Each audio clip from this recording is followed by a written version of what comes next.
The fall of Angkor. How the greatest city on earth disappeared without a war. 1,000 years ago, there was a city so large that it reshaped the land around it. Forests were cleared. Rivers were redirected. Stone was lifted, carved, and aligned with the sky itself. Hundreds of thousands of people lived their entire lives believing this city was permanent. Its name was Angkor. It was not destroyed by an enemy. It was not burned. It was not conquered. The greatest city on earth disappeared quietly, and history almost forgot it. Angkor was the heart of the Khmer Empire, located in present-day Cambodia. Between the 9th and 15th centuries, it became the largest pre-industrial city ever built by humans. At its peak, Angkor was home to nearly 1 million people. At a time when most cities struggled to support tens of thousands, Angkor expanded across hundreds of square kilometers. This scale was not accidental. Angkor was not built on strength alone. It was built on water. The Khmer rulers understood something deeply important. In Southeast Asia, power did not come from walls or weapons. Power came from controlling rain. Monsoon seasons brought immense amounts of water in a short time. Too much rain meant floods. Too little meant famine.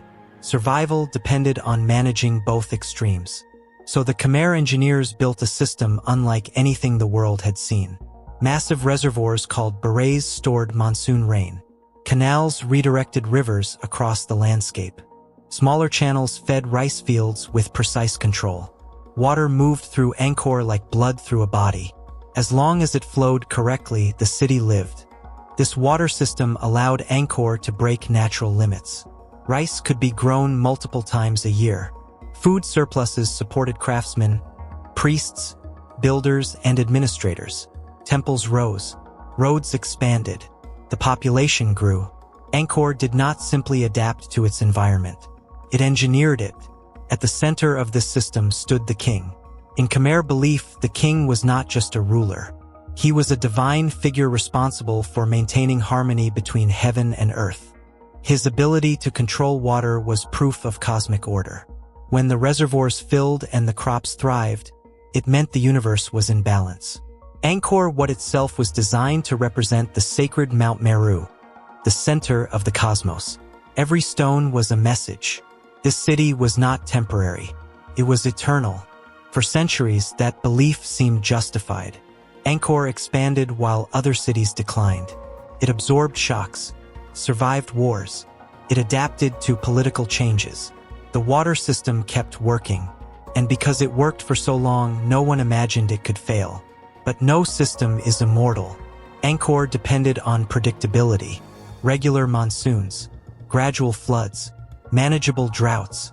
The entire city assumed that nature would behave tomorrow as it always had. Then the climate changed. Scientific evidence now tells a clear story.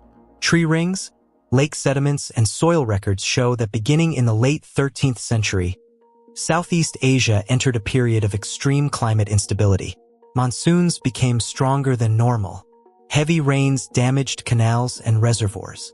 Embankments collapsed. Water moved too fast, carrying sediment that clogged the system. Then, after years of flooding, the rains weakened. Severe droughts followed. The reservoirs dropped to dangerous levels. Channels that once fed fields became dry scars across the land.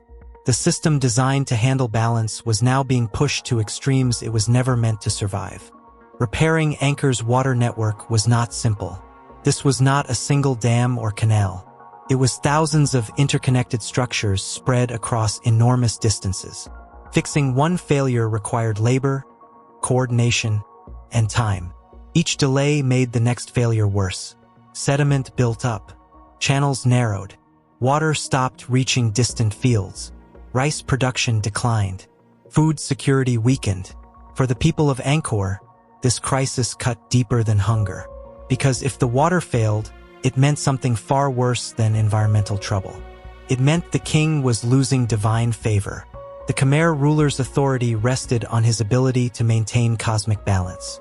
When floods destroyed fields and drought dried reservoirs, that belief fractured. Faith weakened. Loyalty weakened. The system that held society together began to loosen.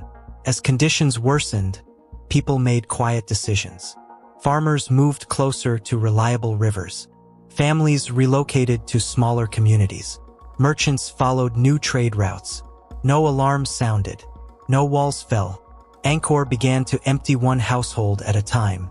At the same time, the world beyond Angkor was changing. Trade shifted toward maritime routes. Coastal cities gained importance. Inland capitals lost influence. Angkor's location, once ideal for land-based power, became less relevant in a world connected by sea. The Khmer elite adapted by moving political centers southward.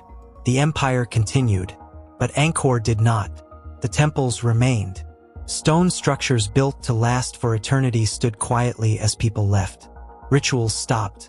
Maintenance ended. Vegetation crept in. Without constant care, nature began to reclaim what humans had taken. By the 15th century, Angkor was no longer a living city. It was a monument. The jungle closed around it, slowly and patiently. Trees pushed through roofs. Roots cracked stone. Canals filled with soil and plants. What had once been a masterpiece of human engineering became invisible beneath green cover. Centuries later, when outsiders encountered Angkor, they struggled to understand what they were seeing. How could a city this large exist and then vanish? The assumption was simple. War must have destroyed it. Cities fall to enemies. That is how history usually works. But Angkor tells a different story. There is no evidence of a final catastrophic invasion. No widespread burning. No mass graves. Instead, the evidence points inward. Angkor collapsed under the weight of its own success. Its water system was too vast, too rigid, too dependent on stability. When the climate shifted, the system could not adapt quickly enough. There was no way to scale down safely, no way to simplify without collapse. What once made Angkor powerful made it fragile. Modern satellite technology has revealed the true scale of Angkor. Hidden beneath modern farmland are the outlines of canals, reservoirs, and roads stretching far beyond the visible temples. Angkor was not a small city swallowed by jungle. It was a megacity erased by time. The fall of Angkor is not a story of ignorance. It is a story of intelligence, of planning, of confidence, and of believing that control means permanence. Angkor's people did not fail. They built one of the greatest cities humanity has ever known. But they built it on balance. And balance is temporary. Angkor did not end with fire or blood. It ended with water flowing the wrong way, with systems breaking slowly, with people leaving quietly. Today, Angkor stands as stone and silence, a reminder that civilizations do not always collapse loudly. Sometimes they fade, and by the time we notice, they are already gone. The streets that once echoed with voices are empty. The markets that once fed an empire are silent. The canals that once carried life hold only shadows of movement beneath still water. What remains is not a disaster scene. There is no moment of destruction to point to. No single year to mark with a red circle in history books. Only absence. Angkor did not collapse in a way that demanded attention. It did not force the world to remember it. It allowed itself to be forgotten. That is what makes its fall different and unsettling, because Angkor did not believe it was vulnerable. Every generation before had inherited a city that worked. Water arrived when it was needed. Crops grew. Temples stood firm. The system survived longer than any one human life. So no one planned for failure. Why would they? The system had always recovered before. Until one day it didn't. Not because the people were careless. Not because they lacked knowledge. But because the world they had engineered for no longer existed. The climate Angkor was built for disappeared. And the city could not follow it. When adaptation failed, people did what humans have always done. They moved. Quietly. Logically. Without ceremony. No one declared the end of Angkor. No decree closed its gates. No final procession left the city together. The empire simply redirected its future elsewhere. Angkor was left behind. Stone temples watched generations pass without worship. Canals filled slowly, season by season. Jungle roots took decades to claim what armies could never destroy. Nature did not rush. It did not need to. Time was on its side. For hundreds of years, Angkor existed in silence. A city still standing, but no longer alive. Known only to those who lived nearby, its meaning fading with each generation. When the outside world finally encountered it again, Angkor felt impossible. A city too large to have been forgotten, too advanced to have failed without violence.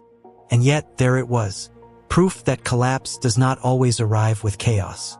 Sometimes it arrives as normalization, as smaller harvests that feel manageable, as repairs delayed just one more season, as people leaving one household at a time, until no one remembers when the city stopped being a city. Angkor forces an uncomfortable realization. The greatest threats to civilizations are not always enemies. Sometimes they are systems stretched just beyond their limits. Sometimes they are changes so gradual that no one notices them until adaptation is no longer possible. Angkor was not defeated. It was outgrown by the world it helped create. And that is why its story still speaks even now. Because Angkor was brilliant. Because Angkor was successful. Because Angkor believed permanence was achievable. And because it was wrong. The stones still stand. The water still moves beneath the ground. But the city is gone. And it will never return.